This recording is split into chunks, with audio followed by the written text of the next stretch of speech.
hef ég nú afrekað prjóna hér í kvöld með öðrum verknaði og störfum. Og eins og menn sjá þá þetta heiðagæs, þetta brún heiðagæs.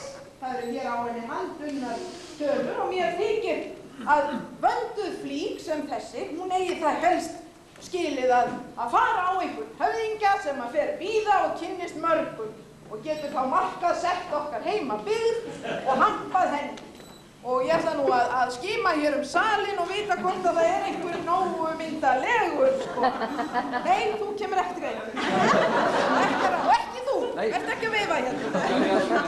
En Guðrún, það ansi falleg piltur sem situr þarna hjá þér. Já, ég saman það. Já, ég vil nú, ég veit ekki, hvað segir þú, Magnús? Hvernig líst þér á það? Ég grunum að þetta á Borgarfirði. Já, ekki eitthvað verra, sko. Þetta þá ræturnar.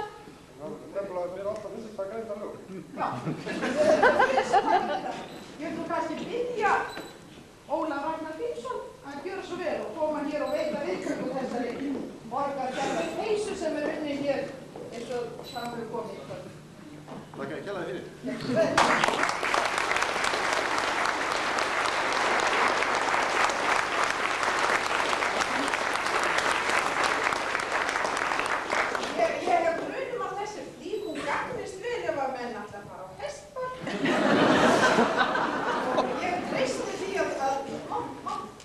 Ég þakkaði nú fyrir þessa peysu og sérstaklega fyrir þessi ummælum að ég passi vel í hana, en til þess að hafa hana alveg öruggt þá vildi ég nú fá að máta hana svo að ég væri ekki að hafa hana einhverjum öðrum hérna í salnum sem hún ætti frekar heima á. Ég vil nú alveg fullvissaði það að það nú ekki svo eins og ég sé það vísu dálítið ofbelta hérna en mér sýnist nú ekki alveg gæfuleg.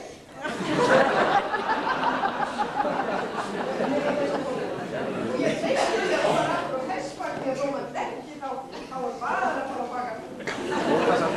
Þetta alveg mjög. Og þetta ekki bara að fá náttúrulega peysa?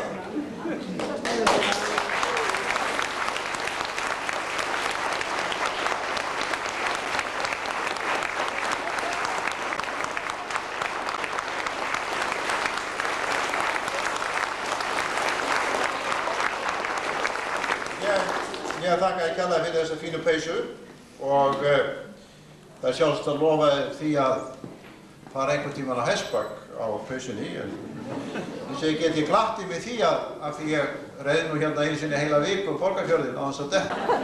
Það er alveg hættulaust að ríða hérna Borgarfjörðinn, það er miklu hættulegra að ríða undir rótum Heklu eins og dæmi sanna. Þakka kærlega fyrir þessa góðu gjöf. Það má vel vera að þetta séu gæsir frá Bessastöðum, en kannski þetta margæsirnar sem koma að heimsækja okkur á Bessastöðum alltaf á vorin, stoppa í 2-3 vikur og fljúa svo til Grænlands, eignast að rakvæmi og koma tilbaka og fara heim til sín á Írlandi. En það er minnst nóg af gæsum á staðnum, þannig að ég hugsa að þegar ég mæti út á tún í þessari peysu að þá finnist þeim ég bara vera mjög heimilislegur.